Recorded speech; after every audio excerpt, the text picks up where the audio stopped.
Баланың анасынды алып келші. Бала әлі кішкентай ғой, анасынсыз оған қиын болады. түсіндім. Уайымдамаңыздар.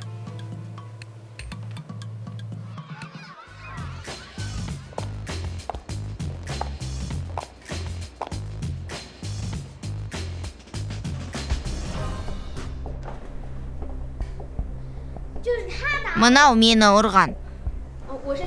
Мен Теңзяубайдың анасымын, ұлым үшін кешірім сұрайым, кешіріңіздер. Бұлай болғаны өкінішті. Гу мырза, кеттік.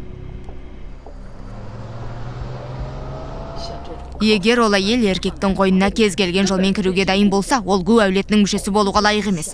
Бірақ бала әлі кішкентай ғой, оны анасынан тартып ала алмаймыз.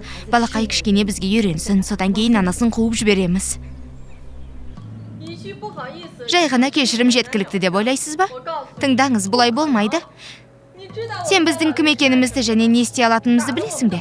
Біздің қымбатты ұлымызға қол көтерген. Мен оны сенің балаң сияқтылардан қорғағым келеді. Лен ханым, егер балаңыз жарақаттанған болса, барлық медициналық шығындарын өтеп берем. Керек десеңіз психологты да. Қалай қарайсыз? Сенің жалақың менің 1-2 туфлиімнің бағасынан да кем.